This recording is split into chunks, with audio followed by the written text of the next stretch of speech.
Hi everyone, welcome to Podcast UFO. This is Martin Willis, your host. Today's episode is number 23 with Peter Robbins. A couple of quick announcements. You can like us on our new Facebook page, or you can follow us on Twitter, and both of those icons are on our website, which is podcastufo.com. If you'd like to contact me, it's info@podcastufo.com. Thank you for listening, and I hope you enjoyed today's show.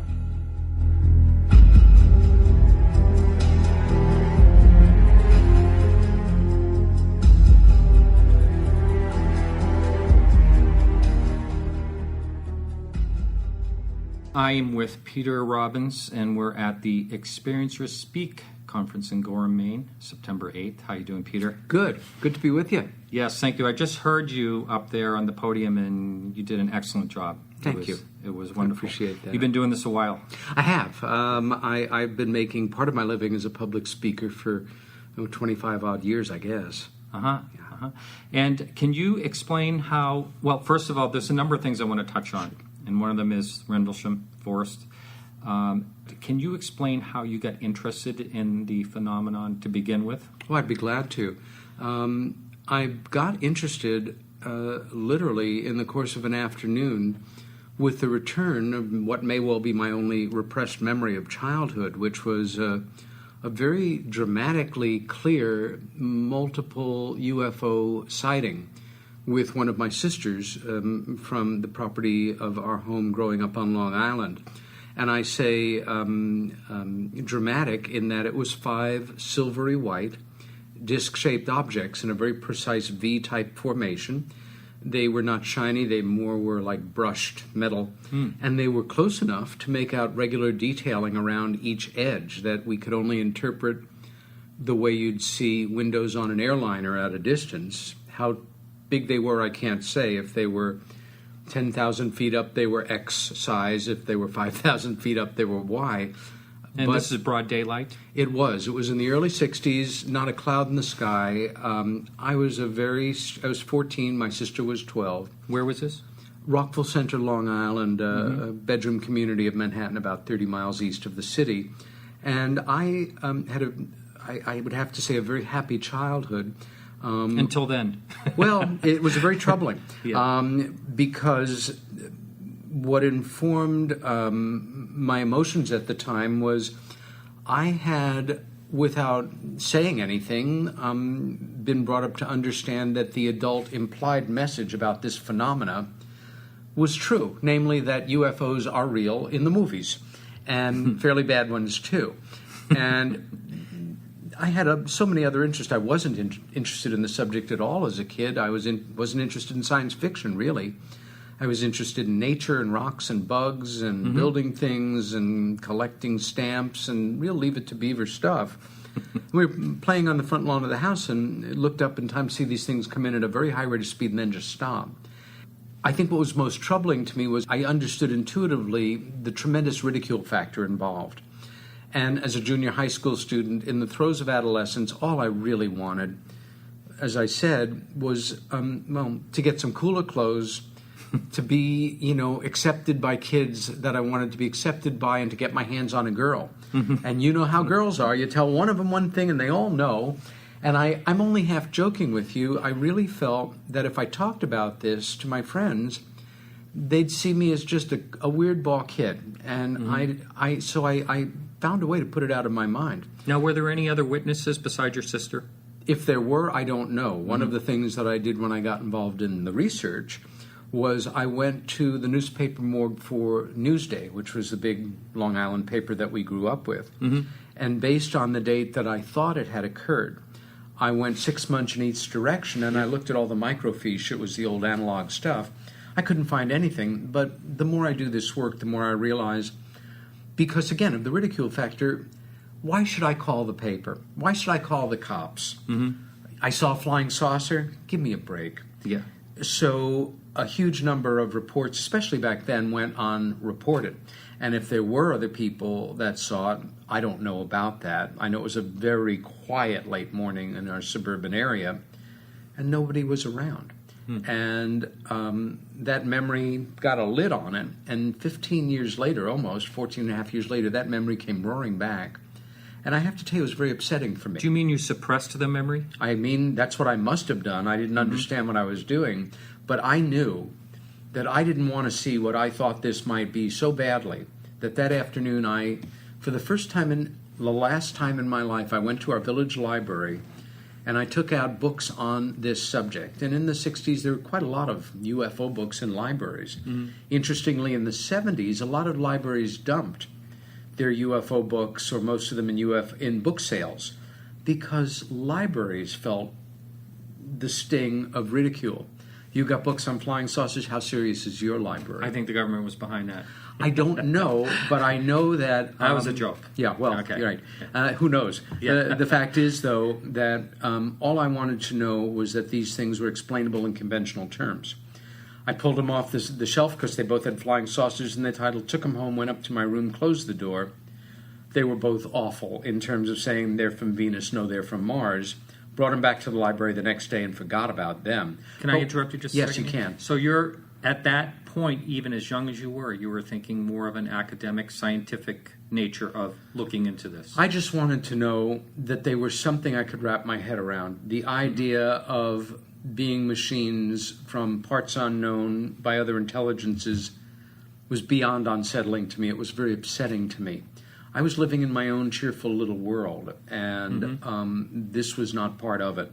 And again, I was 14. I was being informed primarily by my hormones and wanting to be a kid like all of us do that fit in. Yeah. And again, I'm only half joking. I really felt that I'd be seen as such an eccentric that I'd never have a girlfriend if people associated me with this subject. Sure. You can imagine how it would get around the school. Yes. Very fast. And Wildfire. very interestingly, when the memory returned, it did it in the course of an afternoon. I can tell you why I think it returned that afternoon. It's sort of a moot point. But I ended up calling my sister on the phone because I knew she'd confirm it for me or not. And I was really upset that I could have put this out of my mind. I had never heard of repressed memory syndrome. I don't know if the terminology was used in the mental health professional in the mid-'70s, but if not, the phenomena was certainly known. But I couldn't believe that. How could I forget this? And I had, completely. And then it came roaring back. And by the time I called my sister, I had thought it out enough to say when I finally got her on the phone, I remembered something that happened to us when we were kids, and I need to know if you remember it. But I'm concerned that if I tell you what I remember, you'll say yes or no. So what I'm going to try to do here is set the scene. And I began to tell her where we were standing on the front lawn, about how far apart, what the weather was like, about how old we were, and she stopped me in the middle of a sentence and said, "Stop, I know what you're talking about." And then essentially described to me what I remembered. And that was a strange moment of both elation and anxiety of, oh my God, they're real, and oh my God, they're real? And then she said, but there's more and you're not going to like it. And it led to her describing to me her memories of what we would now call an archetypical abduction experience. That particular day? Yeah, right then coming out of that conversation. And my first question to her is, how come we never talked about this? And she had never forgotten it. Not one day. She had never forgotten it. She said, very simple. You remember that afternoon I came up to you and I said, do you want to talk about this? And you said, no. You're my older brother. I love you. I respect you. 1 week led to the next month, led to the next year. And here we are. But I never forgot it. And there's more. And you're not going to like it. And then she told me, again, what now I would say a story, a variation that I've heard 1,000 times. Part of an archetypical abduction experience, series of memories, almost word for word.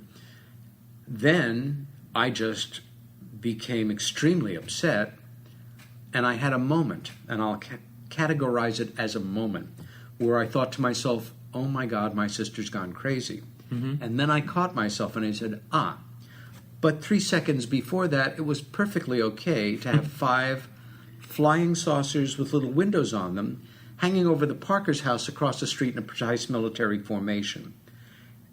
And as we talked more, my life simply changed. And the career that I had worked so hard for, the dream I had had as a young child, because I knew what I wanted to be as a 5-year-old.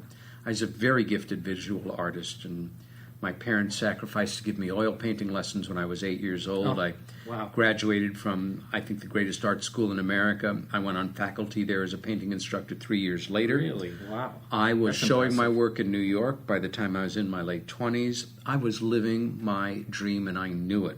And I resented the fact that something had, in a moment, superimposed itself on my life that was so much more, for me, significant, important.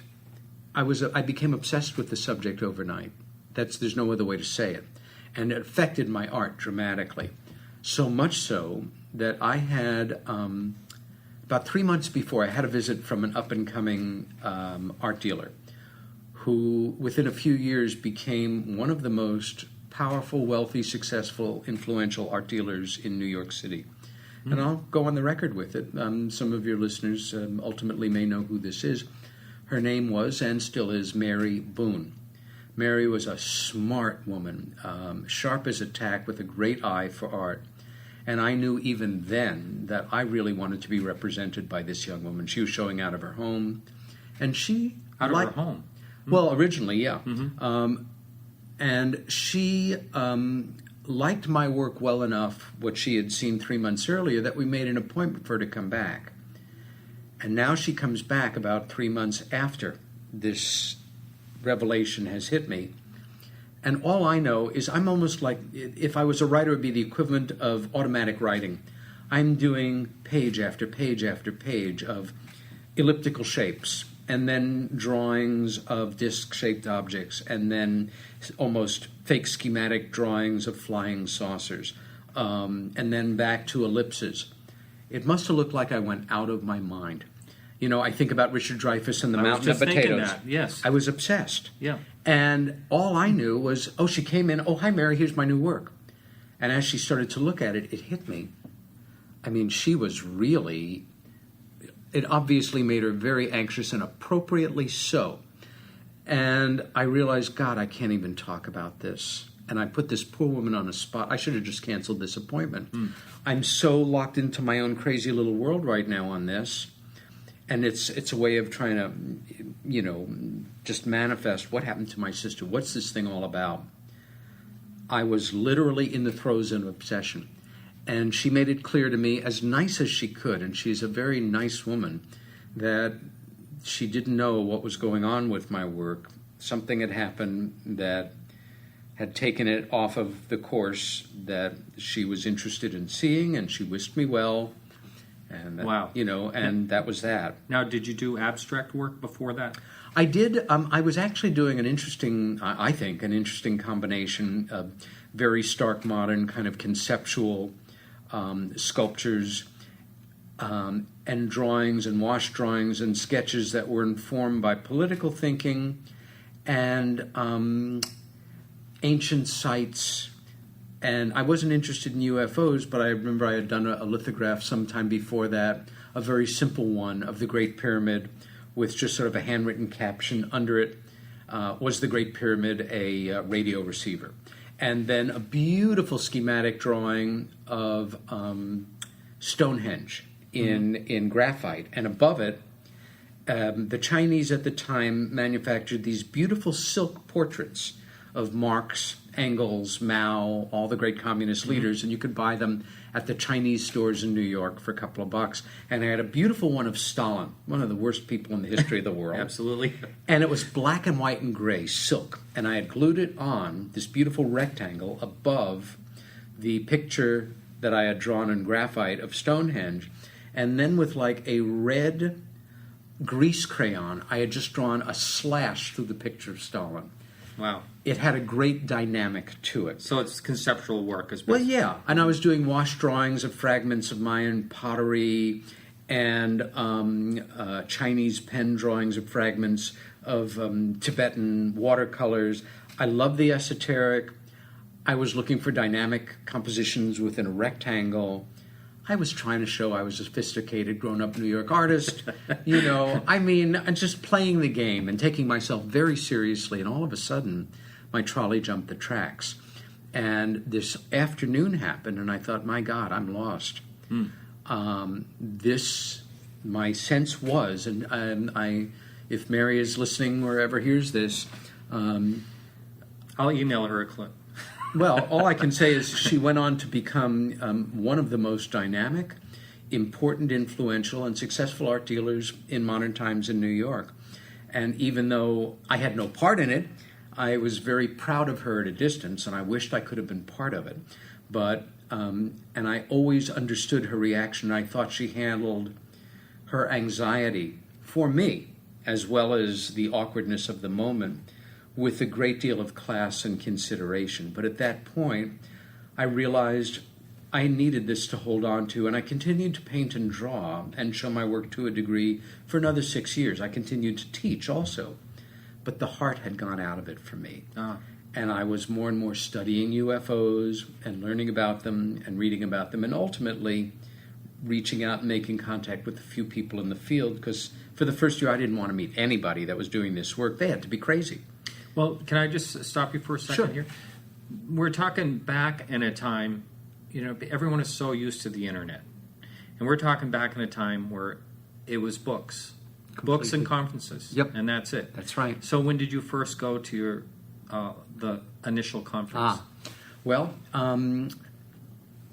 my awareness happened fully formed in February of 75. In part, I think, because my mind was ready to deal with it. In part, because I had not slept very well for the previous few days. It had been Chinese New Year's. And it's just fireworks for 72 hours. Mm-hmm. Also, not long before that, my father's mother, who lived on Lexington Avenue and 27th Street, gave me something very special as a young artist in my 20s. She gave me several dozen drawings that she had saved of mine from childhood. Now, that's something all parents do now, but they didn't back then. Mm-hmm. Mm-hmm. And some of the drawings were done right in that time period, nothing to do with UFOs, but drawings that I had done at about that time. And I had gone through them very recently. And I think the combination of not sleeping well, I had done a human potential workshop too that had opened me up a little bit, the drawings, and just the right time it came up. And within 2 years, I was a faculty member at the School of Visual Arts. The next year I met Bud Hopkins, who went on to become such a dear friend and close colleague. Hmm. In 1977, I had an idea to do a presentation on UFOs. I was now very knowledgeable. I had been in it for a year and a half. And the School of Visual Arts, like many schools, was always open, maybe more than most schools, to quote-unquote interesting speakers. And I thought, gee, I've got my new friend Bud, who's also a painter who's into this stuff. Bud was a painter. Oh, right through his whole life. You'll find out about it in my talk. He was an abstract expressionist to start with, and then... Oh, I think I knew that. Yeah. Now, very fine and I was painter, going to ask and you, he never stopped. I was going to ask you how you got to meet Bud initially. Well, about a year after I got involved, I was surprised to see that the Village Voice, a weekly newspaper in New York, kind of, liberal paper, that they had a front page article, as I recall, on a UFO case. And I thought, whoa, bought the paper. Well, it was not only an investigation of a case, it was about the best written, most down-to-earth, start-to-finish investigation of any case I had ever come on. And it involved a case that I think the following year the big organization MUFON declared as the case of the year, involving a witnessed landing, a multiply witnessed event in New Jersey. And the guy who had happened to owned a store on West 16th Street where Bud lived. And they were acquaintances, and Bud wrote this article. And I was amazed at what a great article it was, and I wanted to meet this guy. And I think I had either been to a show of his or something. I mean, you're a serious young New York artist. You try to learn who everybody is on the scene. Mm-hmm. And Bud with 2 Ds, Hopkins, there was only one in the New York City phone book, and I took a chance. And I basically cold called him and said, hi, I'm a painter. I'm interested in UFOs. My sister and I had a sighting when we were kids. My sister had an experience, at least one, and we talked on the phone. And a few days, he invited me over for coffee a few days hence. And I went over, and we spent the afternoon together. And it was, I think back, we sat at his kitchen table, and I could have never imagined that 35 years later, we'd probably be having our 800th conversation at that kitchen table. Wow. And so that's how I met him. And that was, he had just been into it less than a year. It was 5 years before he published his first book, Missing Time. And after that book came out, well, he became Bud Hopkins, the well-known UFO researcher. And he always was a painter, and he's a wonderful painter. But the New York City art world is an unforgiving mistress. And I am as sure as I can be that there were many people that looked down their nose at him and thought the less of him for getting off on this quirky, silly little tangent. But he never stopped painting, and his paintings are wonderful, and a wonderful part of his legacy, as well as his written work and his scholarship and pioneering investigation into the UFO phenomena. But that's how we met. But to answer your question, in 1977, he and I together did our very first UFO presentations in tandem on the stage of the School of Visual Arts on their 23rd Street building. And then I think I spoke at my first conference in 1981 in Albany, New York. And the thing I remember most about that was first how special and exciting it was to be a speaker at a conference. And that whatever the Albany newspaper was that was covering it, on the Saturday they came around and asked for comments from the speakers. And I thought, this is too cool. And I had worked out in my mind something like, look around you, you're seeing all kinds of professionals. It was sponsored by the organization that was started by this New York City police officer. So there were a lot of cops there. So you have a lot of police officers, you have some doctors I know, teachers, there's attorneys. There's lots of well-educated, real-world people here who have a very serious interest in this subject. And I guess what I'm trying to say is we're not just a bunch of goofballs that wrap our bodies in aluminum foil to keep out the gamma rays.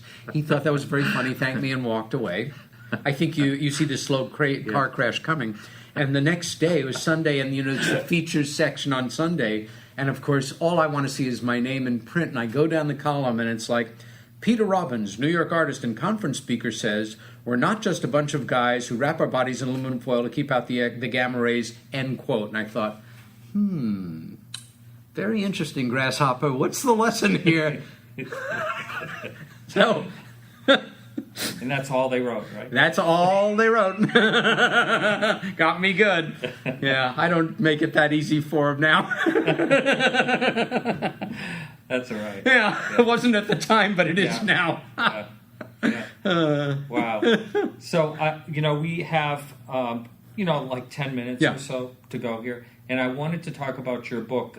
Is it Left at Eastgate? Left at Eastgate, a first-hand account of the Rendlesham Forest UFO incident, its cover-up and investigation.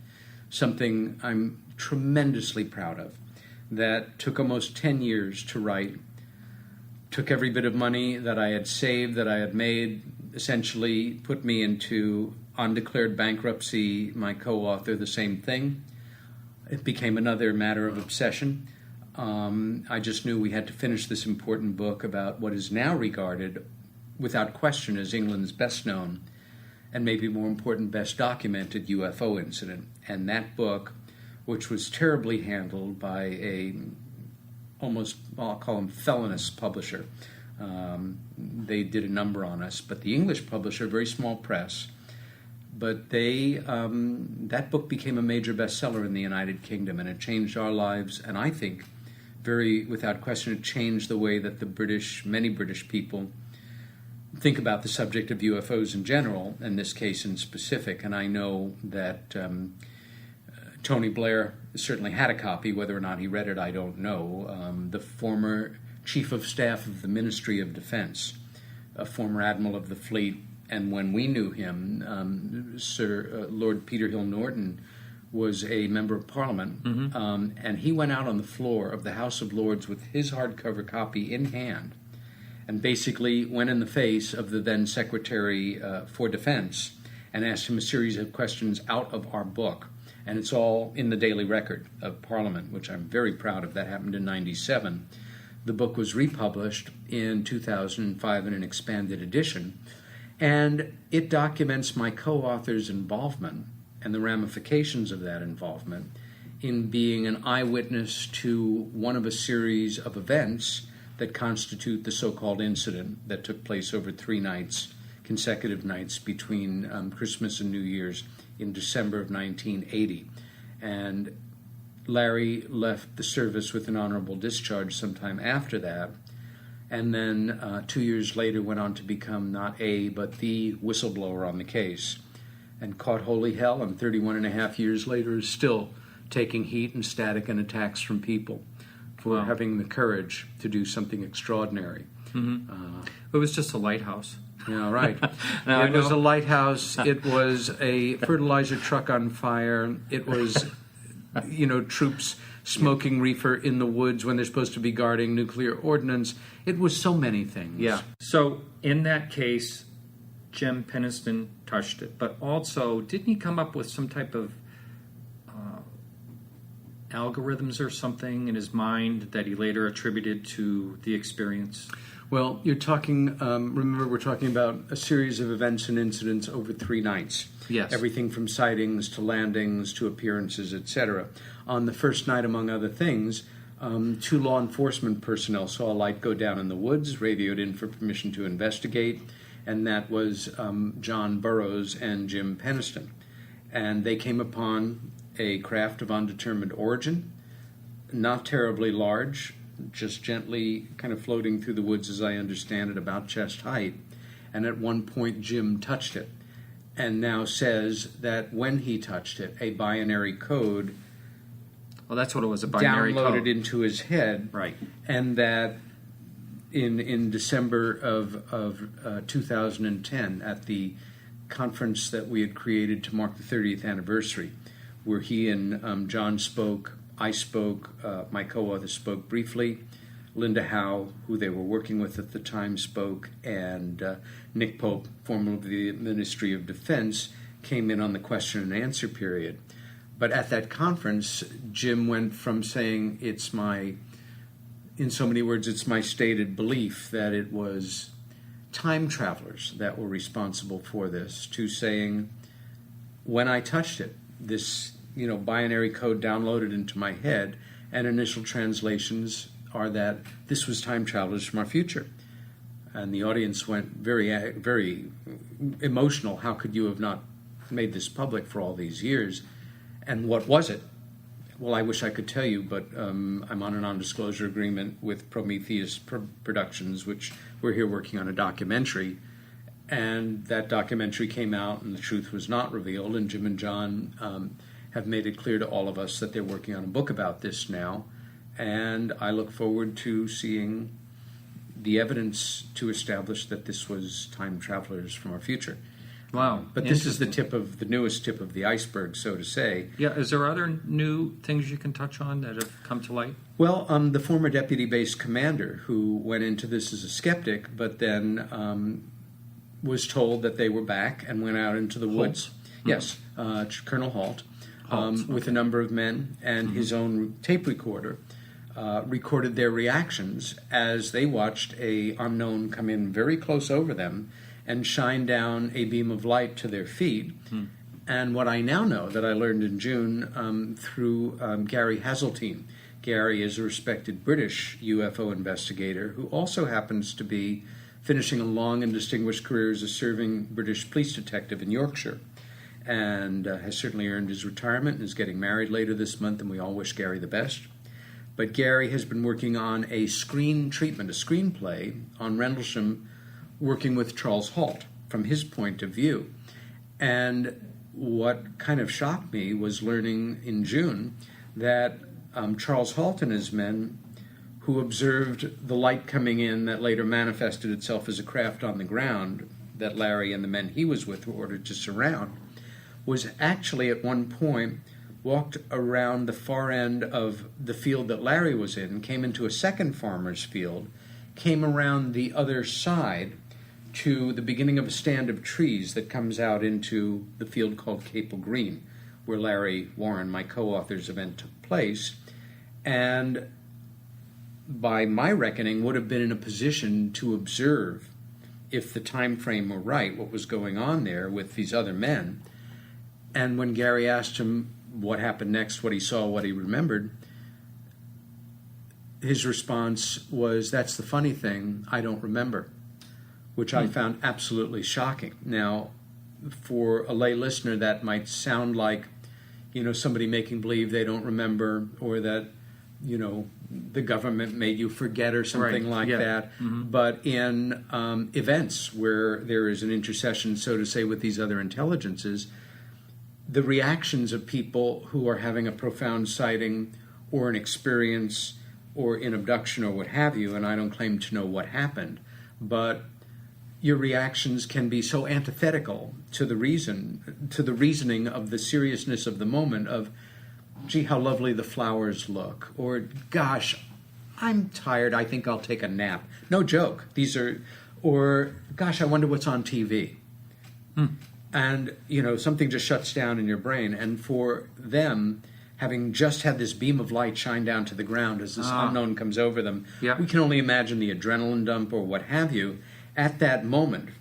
To now know that that is what he says, for me, in a way gives me a certain amount of extra compassion for former Colonel Halt, retired Colonel Halt, because he may be struggling with a lot more of memory or not wanting to talk about things that he is not in control of, so to say.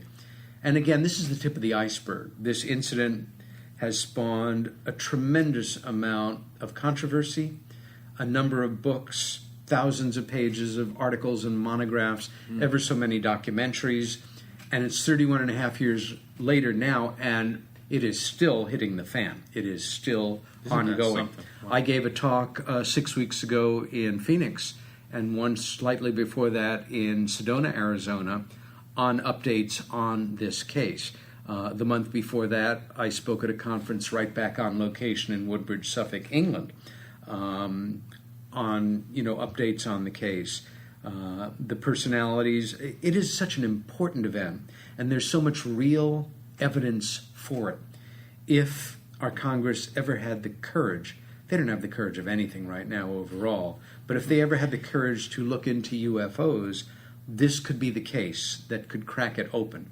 Obviously, it's not going to happen, certainly not in this incarnation of reality we're in right now, but it's a terribly important case, and I'm really proud of our book and the hard work we put into it.